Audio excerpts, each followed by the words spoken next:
Hello everyone, welcome back to GK Learning. আজি পুনৰ ADRE Grade 3, Grade 4 আৰু Assam police এক্সামৰ বাবে সহায় হোৱাকৈ কেইটামান গুৰুত্বপূৰ্ণ GK কুৱেশ্যন পাৰ্ট 14 লৈ আহিছোঁ।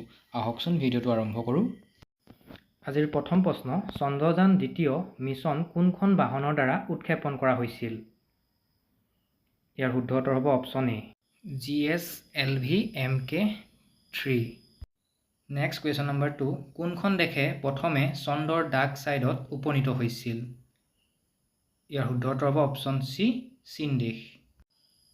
নেক্সট কুৱেশ্যন নম্বৰ 3, কোন তাৰিখে ভাৰতত ধঁপাতমুক্ত দিৱস পালন কৰা হয়? ইয়াৰ শুদ্ধ উত্তৰ হ'ব অপশ্যন বি, 1 জানুৱাৰী। নেক্সট কুৱেশ্যন নম্বৰ 4, ভাৰতৰ মানচেষ্টাৰ বুলি কোনখন চহৰক জনা যায়? ইয়াৰ শুদ্ধ উত্তৰ হ'ব option C, Ahmedabad. Next question number 5, চন্দ্ৰলৈ যোৱা প্ৰথম ব্যক্তি কোন আছিল? ইয়াৰ শুদ্ধ উত্তৰ হ'ব option B, Neil Armstrong. Next question number 6, পূবৰ পেৰিছ বুলি ভাৰতৰ কোনখন চহৰক জনা যায়? ইয়াৰ শুদ্ধ উত্তৰ হ'ব option D, Jaipur. Next question number 7, বিশ্বৰ এইডছ দিৱস কোন তাৰিখে পালন কৰা হয়? ইয়াৰ শুদ্ধ উত্তৰ হ'ব অপশ্যন এ, 1 ডিচেম্বৰ তাৰিখে। নেক্সট কুৱেশ্যন নম্বৰ 8, চন্দ্ৰযান তৃতীয় অভিযানত ৰকেটৰ গতি কিমান আছিল? ইয়াৰ শুদ্ধ উত্তৰ হ'ব অপশ্যন বি, ঘণ্টাত 36,000 কিলোমিটাৰ আছিল।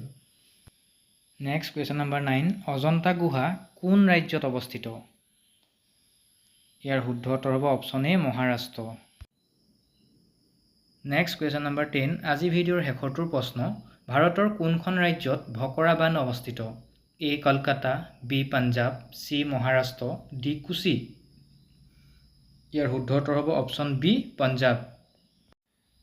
আজিলৈ ভিডিঅ'টো ইমানতে সামৰণি মাৰিছোঁ। পৰৱৰ্তী পাৰ্টসমূহ এনেদৰে পাই থাকিবৰ বাবে মোৰ চেনেলটো ছাবস্ক্ৰাইব কৰি ল'ব আৰু ভিডিঅ'টো ভাল লাগিল যদি এটা লাইক কৰিব নাপাহৰিব। ধন্যবাদ।